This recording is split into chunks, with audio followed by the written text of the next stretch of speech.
আমার টাইপ ছেলে তোমার পছন্দ না। আমি খুব নর্মালভাবেই নিয়েছিলাম। পৃথিবীতে তো আমি আর একটা মাত্র ছেলে না যাকে তোমার পছন্দ করতেই হবে, বা তুমি একটা মাত্র মেয়েই না যাকে আমার পছন্দ করতেই হবে। বন্ধুত্বের দিন যত বাড়তে লাগলো, আমার ভিতরের অনুভূতিটাও কেমন যেন পাল্টাতে লাগলো। গ্রাম থেকে আসা একটা ছেলে যে ঠিকমতো কথাও বলতে পারতো না, ওর জন্য তুমি কোনো কারণ ছাড়া এত ফাইট করতে, সবার সাথে ফাইট করতে। আমি না মানুষটাকে কখন ভালোবেসে ফেললাম নিজেও টের পাইনি, কিন্তু বলিনি। ভয়, মনে হতো তোমাকে হারিয়ে ফেলবো, কিন্তু লাভ কি হলো দেখো, শেষমেশ তুমি হারিয়েই গেলে।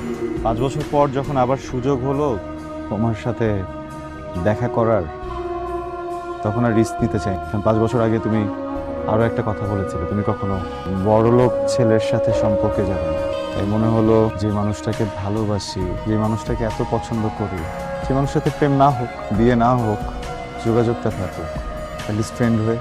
তোমার কাছে আমার কোনো কিছু চাওয়া পাওয়া নেই। আমি just তোমার ফ্রেন্ড হয়ে সারা জীবন তোমার পাশে থেকে যেতে চাই।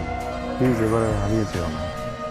অচেনা এই শহরে